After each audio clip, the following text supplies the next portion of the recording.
right, folks. Well, I want to go over a little bit about quiz 3 this time. So, again, this one's coming up on March 3rd. Usual ideas, it's available from 7 to 7. You have to finish by 7 p.m., not start by 7 p.m. It's pretty much covering the material from the 8th through the 26th. Again, the usual idea covers everything from the lectures and from the labs, the Zoom sessions, as well as the recorded ones and the posted web material. Again, you've got 50 minutes to complete, and I'll usually give a 5-minute grace period.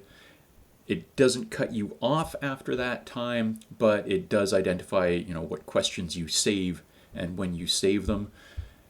The idea is the only reason for having it, allowing you to go over, is in case there are technical or environmental interruptions. If you do go over, let me know why.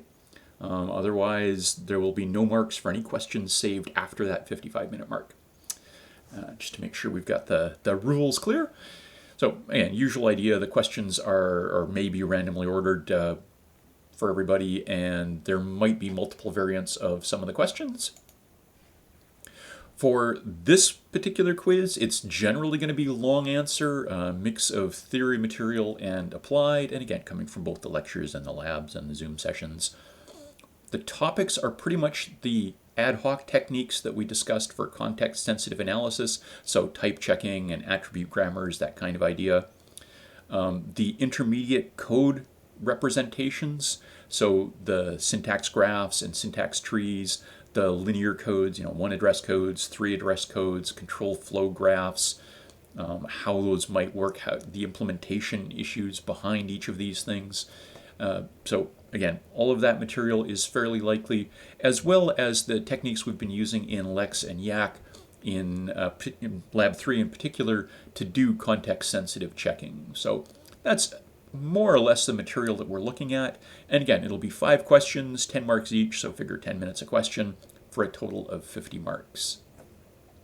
And the usual rules for the quizzes, I think everybody's pretty familiar with these by now. It's all got to be individual work.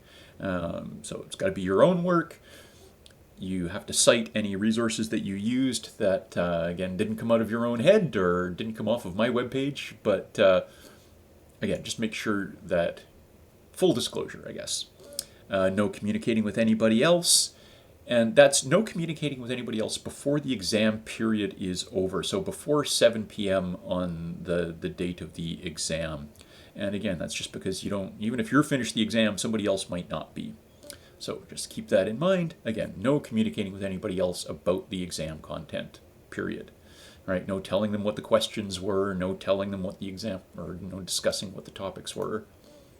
And the usual collection of links for if you run into technical issues. And again, if something goes wrong and for some reason you either can't take it or can't complete it because there are, technical issues or something's happening in wherever it is you're taking the exam, just let me know and we can always work out a solution.